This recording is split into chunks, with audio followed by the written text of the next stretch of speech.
Now you have your Beanz subscription, you have freshly roasted coffee just like the best cafes use, and all you need to do is get it dialed in. I'm Michael, a UK coffee tasting champion and world coffee tasting finalist, and I'm here to help you dial in your next coffee. Coffee can feel at times like you're in Alice in Wonderland, falling down the rabbit hole, with a seemingly endless well of knowledge to understand and know. Hopefully, with this video, you'll feel more comfortable taking those first steps into learning the foundations of great espresso. Let's dial in pillar by workshop on the Barista Express Impress. Now, assuming you have placed the single wall double shot basket in the portafilter, and you've also chosen to extract a double espresso with both at the same starting point for dialing in your coffee. Here's what my bar setup looks like from accessories to placement. Pause here if you need a minute to set yourself up to brew along. At a minimum, grab a dry towel. This is a real crowd-pleasing coffee. Super full-bodied mouthfeel and really low acidity. It's a single origin from Brazil and has tasting notes of cacao nib, dates and walnut. For this coffee, we landed on grind setting 6. Yours may be different and that's okay.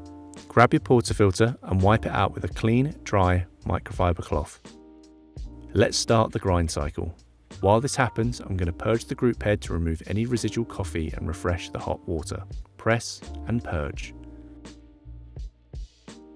My starting brew recipe is 18 grams of freshly ground coffee.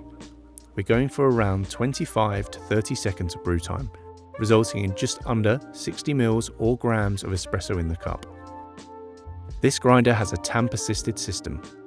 The green light indicates I have the right amount of coffee in the portafilter. Let's give it one more tamp to polish. Wipe around the edges. It's important to work clean and ensure a nice watertight seal. Insert the portafilter into the group head.